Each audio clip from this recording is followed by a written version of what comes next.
Cinema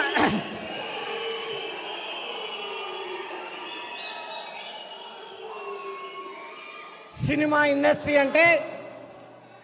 industry అంటే ఎంత కాంపిటీషనో మీ అందరికీ తెలుసు. ఒక సాధారణ కుటుంబంలో పుట్టి అంచెలంచెలుగా వెదుగుతూ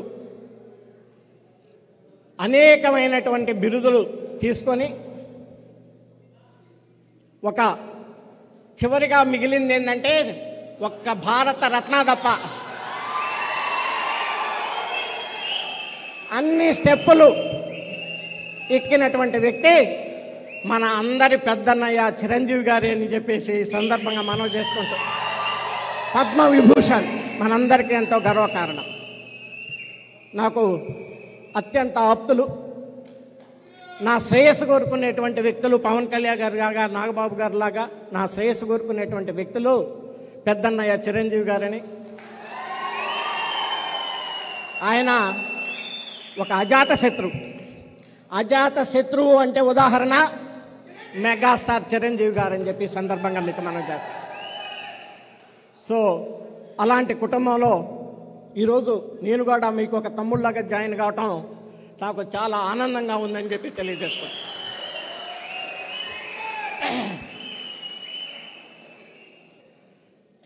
పవన్ కళ్యాణ్ గారి గురించి మీ అందరికీ తెలుసు.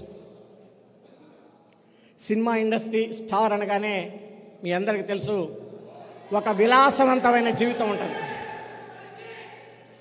మరి ఆయన సినిమాలు చేసుకుంటే one of the highest remuneration వస్తుంది. అవన్నీ వదులుకొని ప్రజల కోసం ఈరోజు వ్యక్తిగతంగా ఆయన ఎన్ని విమర్శలు చేసినా లెక్క చేయకుండా ప్రజాసేవ కోసం వచ్చారంటే మనం అందరం కూడా ఆయన్ని అభినందించాలని చెప్పి సందర్భంగా మీకు మనం చేస్తా ఉన్నాం. నాకు తెలుసు ఆయన ఇన్కమ్ ట్యాక్స్ పర్ఫెక్ట్గా కడతారు. నాకు తెలుసు రెమ్యునరేషన్ ఏదైతే వచ్చిందో ఆ డబ్బులతోటి పార్టీ నడుపుతున్నాడు. పార్టీ నడపటం అంటే అది ఆషామాషా పని కాదు. కానీ ఆయన ఎక్కడ తల వంచకుండా సొంత డబ్బులతోటి ఈరోజు పార్టీని మరి బలోపేతం చేశారంటే ఆయనకి మనం అందరం కూడా సెల్యూట్ చేయాలి అని చెప్పి కూడా ఈ సందర్భంగా మీకు మనం చేస్తాం. ఆయన 2 సార్లు నేను మాట్లాడిన తర్వాత నేను ఇంకా ఆయనకు దగ్గర కావాలి, పార్లమెంటు సభ్యుడిగా నేను పవన్ కళ్యాణ్ గారి పార్టీలో చేరాలి, ఆయనతో పాటు కలిసి ప్రజాసేవ చేయాలి అని చెప్పేసి నిర్ణయించుకున్నా. తప్పకుండా నా రాజకీయ జీవితం పవన్ కళ్యాణ్ గారితో కలిసి ప్రయాణం చేస్తానని చెప్పేసి ఈ సందర్భంగా నేను మనవి చేస్తా ఉన్నా. నేను ఎన్నో ఒడుగుదొడులు చూశాను. దేనికి భయపడాల్సినటువంటి అవసరం లేదు. నేను ఒక కుగ్రామం నుంచి, చిన్న గ్రామం నుంచి నేను వచ్చాను. నాకు బాధలు తెలుసు, ప్రజాసేవ అంటే తెలుసు. పవన్ కళ్యాణ్ గారికి ఆయన ఆలోచన విధానం ప్రకారం ఒక డిసిప్లైన్ కార్యకర్తగా ఈ రోజు నుంచి ఒక జన సైనికుడిగా ఆయన ఏ బాధ్యతలు అప్పచెప్పినా ఆ బాధ్యతలను నిర్వహిస్తానని చెప్పి మన పార్టీని దినదినాభివృద్ధి చేసుకోవాలి. మనం పార్టీని బలోపేతం చేసుకోవటంలో మన అందరం కూడా పవన్ కళ్యాణ్ గారికి అండగా ఉండాలి. రాజకీయ పార్టీ అంటే ఇది ఎప్పుడూ సంతోషంగానో లేకపోతే ఆనందంగా కూడా ఉండదు. మరి కష్టాలు ఉంటాయి, విమర్శలు ఉంటాయి, పైపెచ్చు వ్యక్తిగత విమర్శలు ఎక్కువైపోయినాయి. ఇప్పుడు ఉన్నటువంటి ఈ పరిస్థితుల్లో ఇతను కొత్త ట్రెండ్ వచ్చింది, అవన్నీ తట్టుకోవాలి. వాటన్నిటికీ నేను సిద్ధంగా ఉన్నానని చెప్పేసి కూడా ఈ సందర్భంగా మీ అందరికీ కూడా మనవి చేసుకుంటూ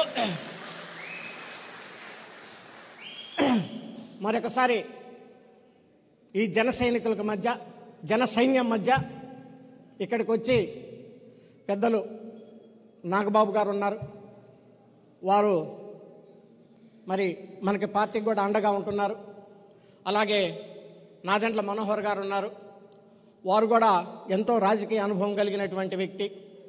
మన కామన్ ఆంధ్రప్రదేశ్లో ఉన్నప్పుడు డిప్యూటీ స్పీకర్గా, అలాగే క్లిష్ట పరిస్థితుల్లో రాష్ట్రంలో రోజుకు ఒకళ్ళు పోయి షో చేస్తూ ఉంటారు, ఇదిగో నా రిజిగ్నేషన్ తీసుకోమని చెప్పేసి.